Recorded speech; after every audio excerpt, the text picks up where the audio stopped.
This is the main screen where we have the manual and auto mode, and we can control the process using start and stop button. Other controls have homing cell, load parts, and we can reset default.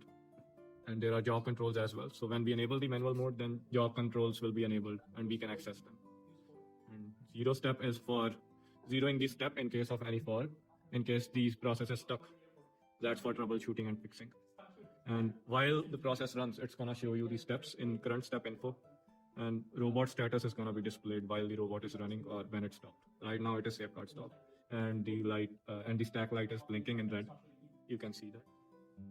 Okay.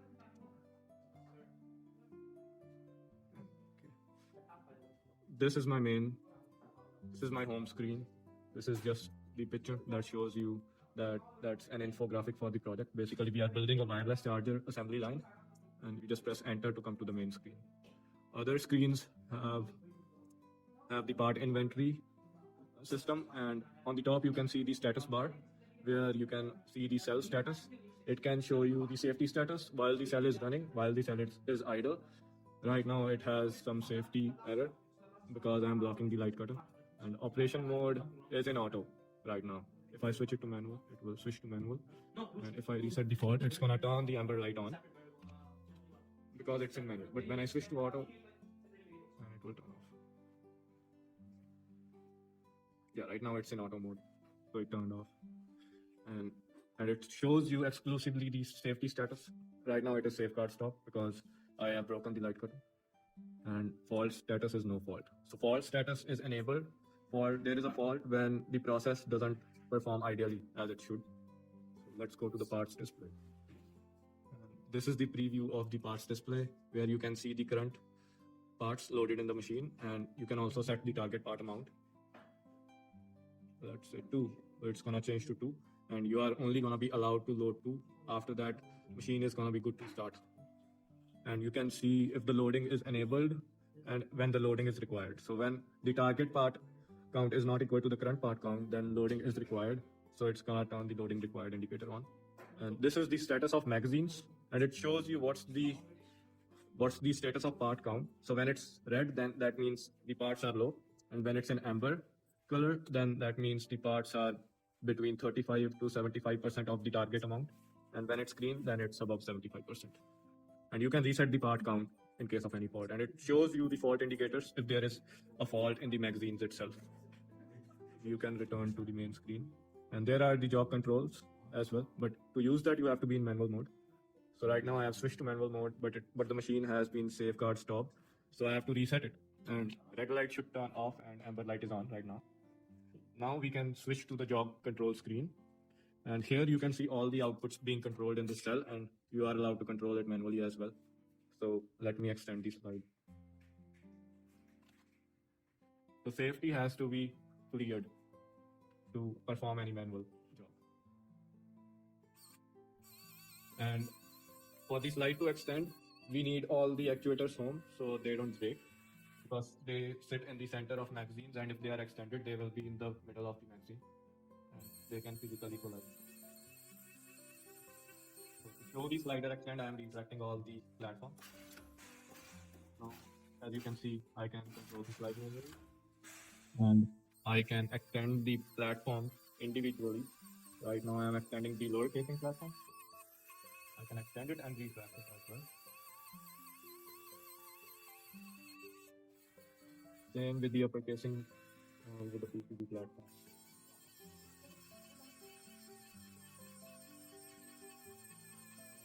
And I can jog the conveyor forward as well.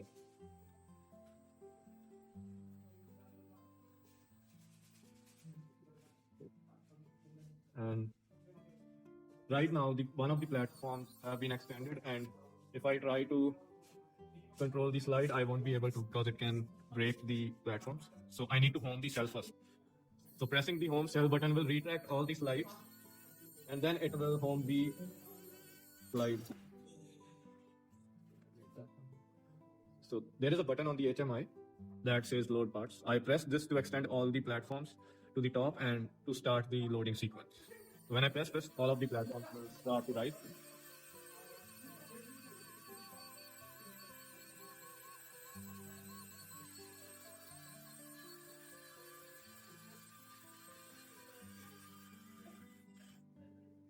And right now amber light is on as well because it was in manual mode.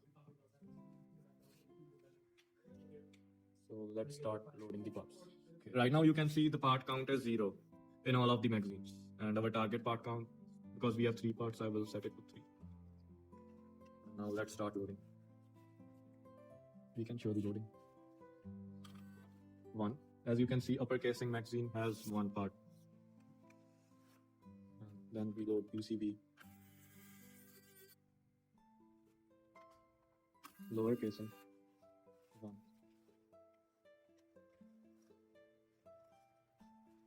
Upper casing 1. PCB. Lower casing. PCB. So you can perform this loading in any order. It will not affect the process. But when part count is equal to part count in magazines is equal to the target part count, then all the platforms will retrack. As you can see right now it's full. But it's showing that there is a fault in the magazines because it's taking too long to retrack. So, but we can adjust the timer to remove the fault. It's a timeout fault.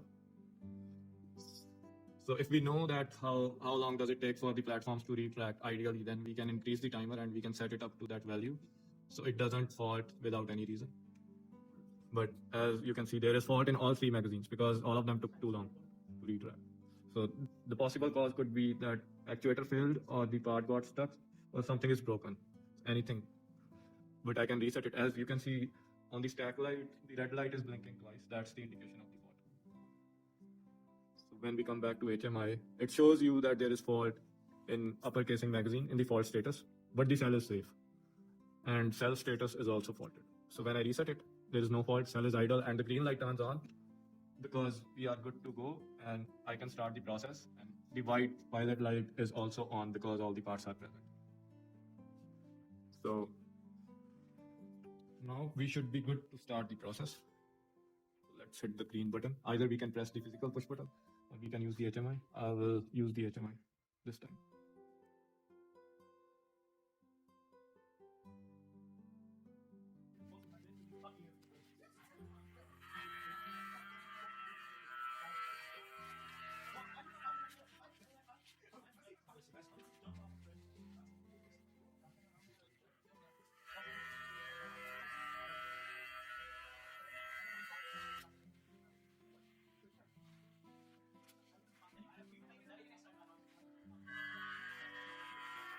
So right now what I can do is I can show the safety working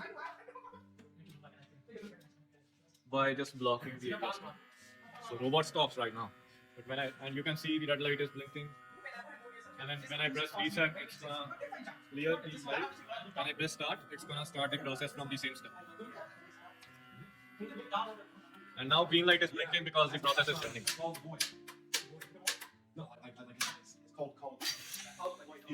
This is the second cycle.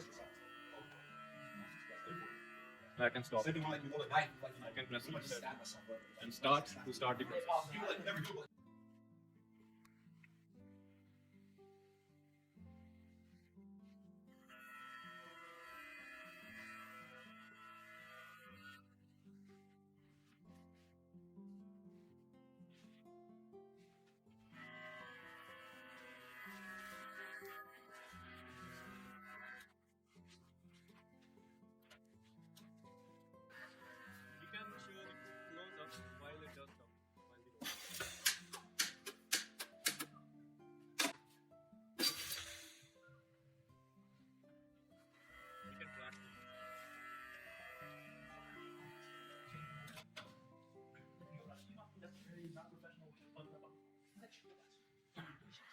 And we saw how it assembles the product. So now when we come to the HMI, it shows you the step where it's at.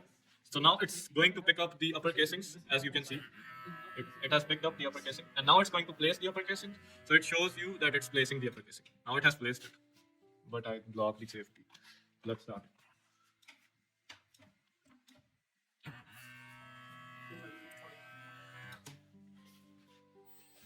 Now unloading starts, and as you can see, the stack light turns on and off like this. Because when unloading happens, then the process is still running. That is represented by green light, and amber light turns on because it involves manual interference. I can unload all three of them. So now, because it's in auto mode, it's gonna prepare the cell again for loading without any manual override. It's gonna extend all the platforms. And it shows you that it's loading the parts. That the loading is happening on the HMI.